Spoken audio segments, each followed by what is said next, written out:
इतने शर्मिंदगी वाले हालात है हमारे कि जब हम इंटरनेशनल कस्टमर के पास जाके बैठते हैं तो वो हमें बोलता है कि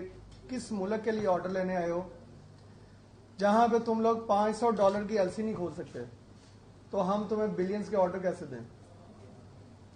इस टाइम पे ये सिचुएशन हो गई है कि हम अपनी शर्मिंदगी के हमारे कस्टमर को फोन नहीं करते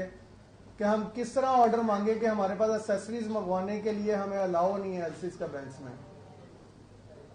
और मैं इस प्रेस कॉन्फ्रेंस के बिहाफ पे जो हमने की है,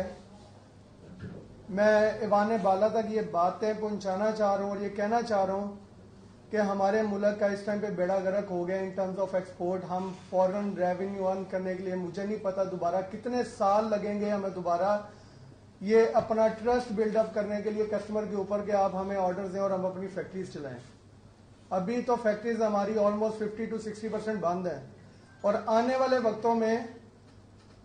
कोई अच्छे हालात नजर नहीं आ रहे कि शॉर्ट टर्म में हमें कहीं पे ऑर्डर्स मिलेंगे और हम दोबारा उसी पीक पे जाएंगे और उसी पेस पे जाएंगे। जिन लोगों ने यहाँ पे मशीनरी में इन्वेस्टमेंट की, जिन लोगों ने अपनी फैक्ट्री की एक्सपेंशन पे इन्वेस्टमेंट की है, सबके सबका बेड़ा गर्क हो चुका है। इंटरनेशनली जो सूरत हाल है पाकिस्तान की, ये न्यूज कल भी डार साहब ने जो प्रेस कॉन्फ्रेंस की है उसके अंदर यही उन्होंने बोला कि हम जल्द ही एलसीज के ऊपर देखेंगे कि हम इसको स्ट्रीमलाइन कर सकें। तो क्या ये न्यूज इंटरनेशनल कस्टमर्स तक नहीं जा रही कि एक ऐसा मुल्क जहां पे रॉ मटेरियल मंगवाने की इजाजत नहीं है और उनको बिलियंस के ऑर्डर्स कौन देगा।